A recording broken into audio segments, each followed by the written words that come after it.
మీరు రాకుండా ఉండే పనే లేదు. ఎంతమంది ఉన్నారని నాకు తెలియదు. అది మీ డిపార్ట్మెంట్ ఇష్యూ. సీఎం గారు వచ్చిన తర్వాత రోజు 500 నుంచి 700 వరకు వేస్తామని చెప్పారు.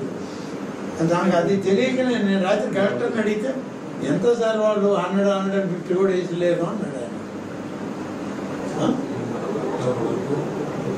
అక్టోబర్ 15కి ఈ సెప్టెంబర్ అక్టోబర్ 1కే 15 అక్టోబర్ 15కి అంటే ఇంకా 45 రోజులు ఉంది. 45 డేస్లో మీరు ఎన్ని వేల కిలోమీటర్లు వేస్తారు? ఇప్పుడు మీరు 2000 వేస్తారు. 6000 వేయాల్సింది 2000 వేస్తారు. ఇంకా మనకు కంటిన్యూ డైలీ 500కి ఇప్పుడు తక్కువ లేకుండా వేయాలి సార్. వేస్తే నెలకు మనకు సుమారుగా అవుతుంది సార్. నెలలోనే మనకు 15,000 వస్తుంది సార్.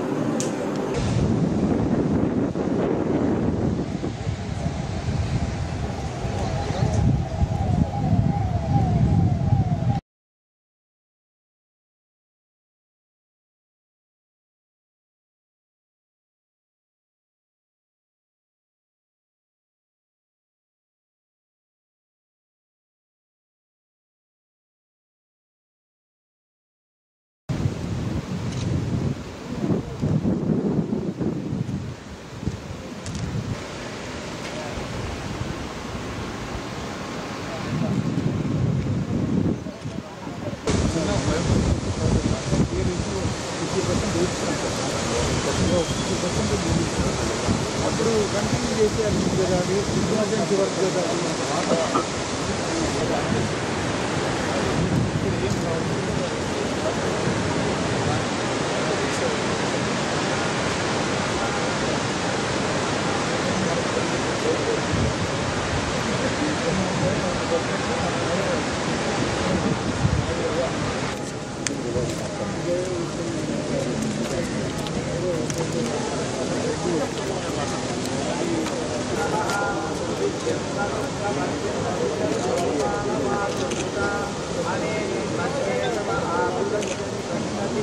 జరిగింది. మన సోమశల ఎస్సీ గారు, తెలుగు ఎస్సీ గారు, వారి అధికారులంతా కూడా ఇక్కడ రావడం జరిగింది. ఈరోజు రాష్ట్రంలో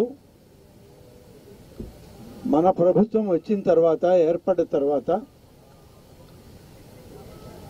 మంచి వర్షాలు పడుతున్నాయి. నదులు, వాగులు, వంకలు అన్నీ పొంగి పొర్లుతున్నాయి. ప్రాజెక్టులన్నీ నిండిపోతున్నాయి.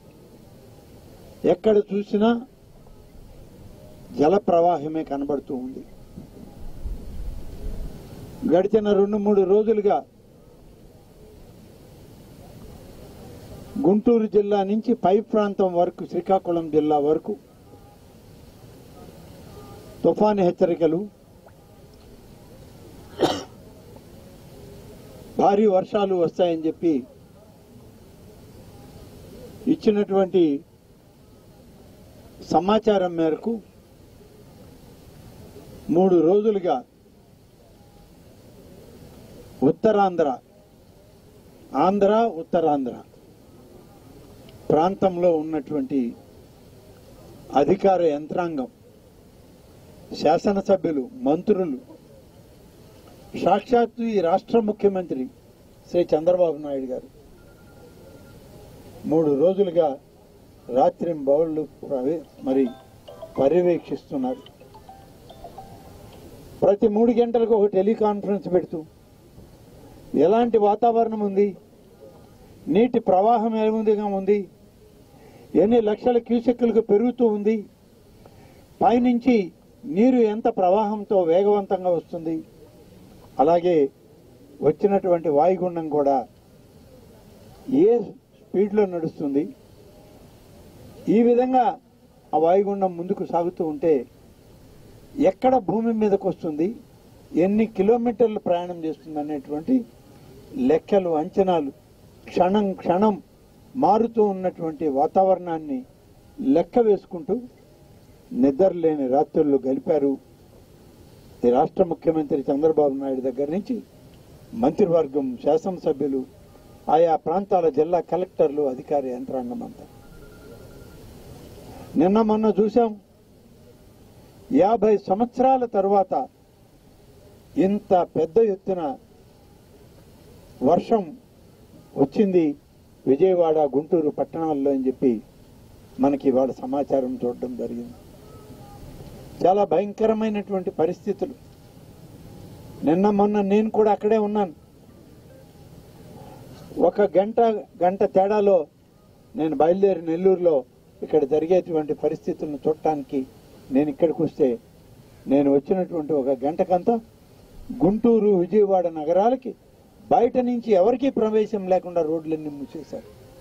ఎక్కడ పట్టినా నీళ్లే, రోడ్లు కనపడట్లేదు, వాగులు వంకలు పొంగి పరలుతా ఉన్నాయి. ఒక టీచర్ 2 స్టూడెంట్స్ని ఇంటి దగ్గర దింపుతామని చెప్పి కారులో పోతూ కొట్టుకుపోతే టీచరు చనిపోయాడు, 2 పసిబిడ్డలు చనిపోయారు. విజయవాడలో ఉన్నటువంటి కొండ చర్యల కింద ఆ ఇల్లు కట్టుకుని అక్కడ ఉంటే ఆ కొండ మీద ఉన్నటువంటి బండరాళ్లు జారి కుంగి ఆ ఇంటి మీదకు పడితే ఇంట్లో ఉన్న 4 చనిపోయారు జరిగింది. ఇది ప్రకృతి వైపరీత్యం అని మనం సరిపుచ్చుకోవచ్చు, కానీ ఇవాళ బాధపడే పరిస్థితి. ఉత్తరాంధ్ర వరకు వేలాది ఎకరాలు నీట మునిగిపోయాయి. రైతాంగం నష్టపోతూ ఉంది. చేపల చెరువులు దిగిపోతున్నాయి, రొయ్యల చెరువులు తెగిపోయినాయి సముద్రం దగ్గర. ఈ పరిస్థితి ఆ యొక్క ఋతుపవనాల వల్ల వచ్చేటువంటి వాయుగుండాలు, తుఫాన్లు, రాయలసీమలోని కర్నూలు పై ప్రాంతం నుంచి ఉంటుంది. దీని తర్వాత వచ్చేటువంటిది ఇవాళ ఈశాన్య ఋతుపవనాలు. అవి మన తమిళనాడు, రాయలసీమ, మన నెల్లూరు ఈ ప్రాంతాల మీద ఆ ఋతుపవనాలు వస్తాయి. ఎప్పుడు తుఫాన్లు వచ్చేది మన మీదే, వాయుగుండాలు వచ్చినా మనకే.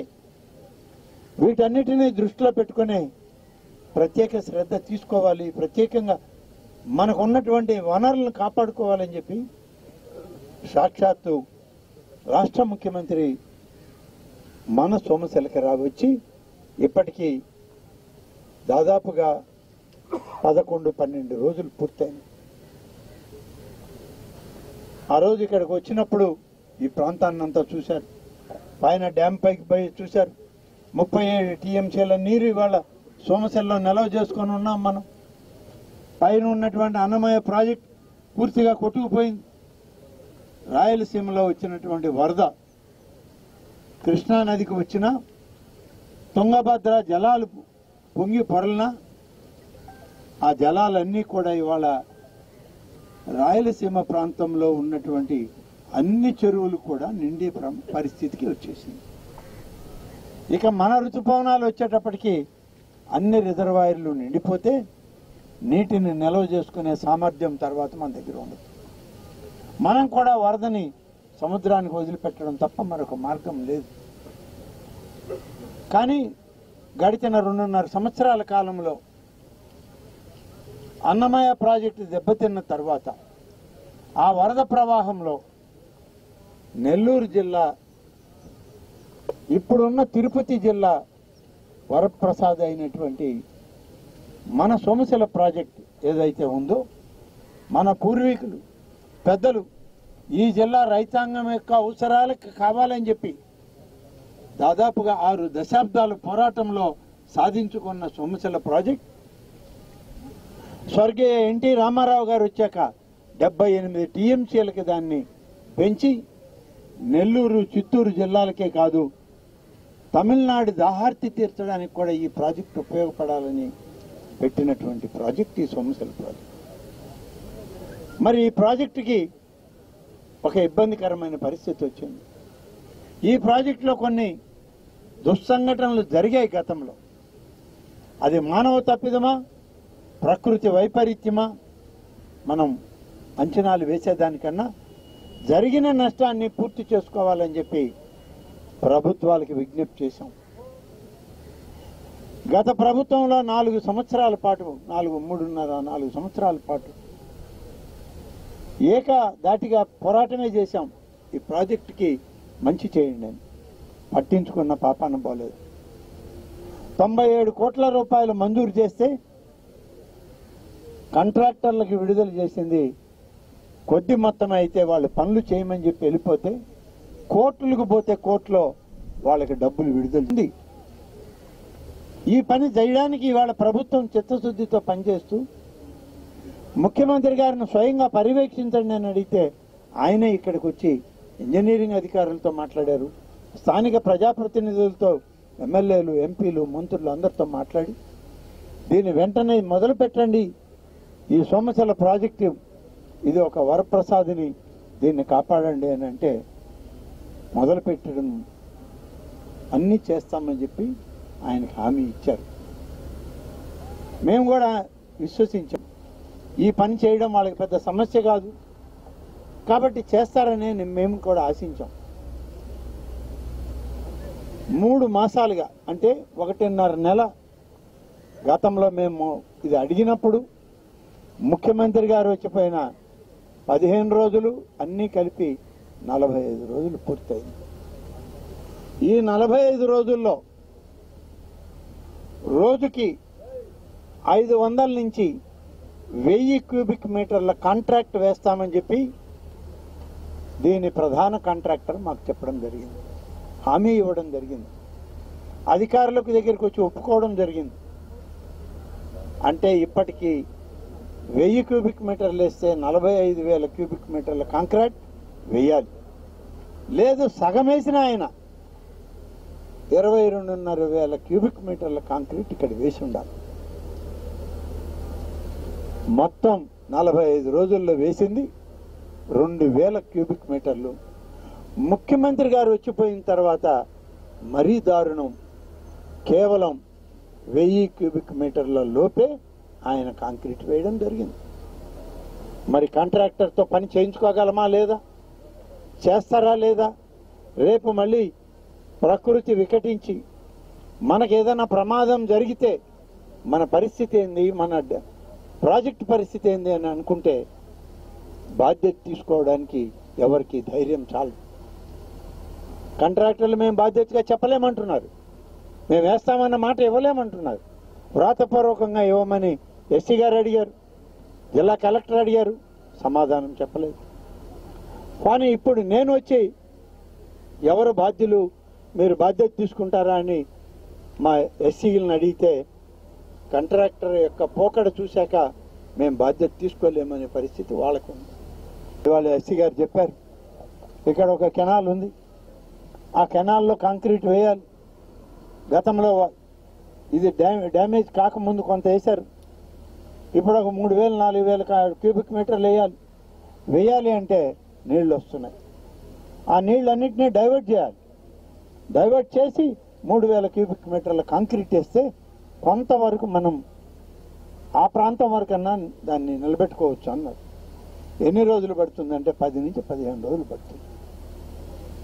3,000 క్యూబిక్ మీటర్లకి 10 నుంచి 15 రోజులు పడుతుంది. అది కూడా ముందు వాటర్ రిసీడ్ అవ్వాలి, దాన్ని డైవర్ట్ చేయాలి, దానికి ఒక అడ్డుగాడ కట్టాలి, అక్కడ కట్టి వాటర్ డైవర్ట్ చేయాలి. కాబట్టి ఇన్ని రకాల టెక్నికల్ ప్రాబ్లమ్స్ ఇమిడి ఉన్నాయి.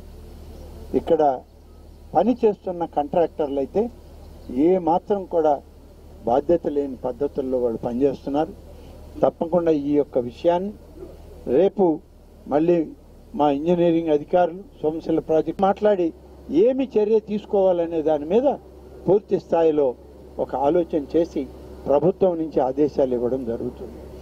ఏ కాడికి ఇది చెయ్యాలి అని మేమంటున్నాం, చేస్తామంటారు కానీ బాధ్యత లేదంటారు. మేము చెప్పలేము, ఖచ్చితంగా చేస్తామని జవాబు రావట్లేదు. మరి తీరా వరద వచ్చినప్పుడు, తుఫాను వచ్చినప్పుడు అప్పుడు ఎవరిని అడిగి ఏం చేయగలం మనం? ఎవరు మీ రెస్పాన్సిబిలిటీ అంటే ఎవరిది రెస్పాన్సిబిలిటీ లేదు. ఇటు అధికారులు ముందుకు రావట్లా, కాంట్రాక్టర్లు ముందుకు రావట్లేదు. మేము చాలా వరకు ప్రయత్నం చేశాం వాళ్ళ దగ్గర, రాబట్టదాం, పని చేద్దామని. వాళ్ళు సహకరించడం లేదని చెప్పి ఇంజనీరింగ్ అధికారులు క్లియర్గా వాళ్ళ ముందే చెప్పడం జరిగింది. కాబట్టి ఇది జిల్లా స్థాయిలో కూడా నేను రేపు సమావేశంలో మాట్లాడి తప్పకుండా ముఖ్యమంత్రి గారి కార్యాలయం, ఇరిగేషన్ మంత్రి గారి కార్యాలయానికి ఈ విషయాన్ని తెలియజేసి రేపే ఏదో ఒక నిర్ణయం చేసే విధంగా చర్యలు తీసుకోవడం జరుగుతుంది. మాకు ముఖ్యం, మాకు ఈరోజు మా ముందు ఉన్నటువంటి ఇంపార్టెంట్ సబ్జెక్ట్ ఏంటంటే, ప్రత్యేకత ఏంటంటే ఈ ప్రాజెక్టును కాపాడుకోవడమే మా బాధ్యత. నెల్లూరు జిల్లా రైతాంగానికి ఈ ప్రాజెక్టుని ఎటువంటి పరిస్థితుల్లో ఇబ్బందికరంగా లేకుండా నీటిని విడుదల చేయడమే మా బాధ్యత. అది మా ప్రభుత్వం యొక్క ఆలోచన, మా విధానం. అంతేగాని ఏ కాంట్రాక్టర్ ఉన్నాడు, ఈ కాంట్రాక్టరా, ఇంకొక కాంట్రాక్టరా, ఎవరున్నా మాకేం సంబంధం లేదు. కాంట్రాక్టర్లతో ఈ ప్రభుత్వం లేదు, కాంట్రాక్టర్ల అవసరాలు ఈ ప్రభుత్వానికి లేవు. ఈ ప్రాజెక్టులను నిలబెట్టుకునేదే మా యొక్క ఉద్దేశం. నిలబెట్టుకునే ప్రయత్నం చేస్తాం. తప్పకుండా దీని మీద ముఖ్యమంత్రి గారి దగ్గర నుంచి ఒక నిర్ణయం తీసుకొని పనులు ప్రారంభించడానికి, పనులు ఏ విధంగా కొనసాగించాలో అధికారులకు ఆదేశాలు పైనుంచి ఇవ్వడం జరుగుతుంది. Thank you.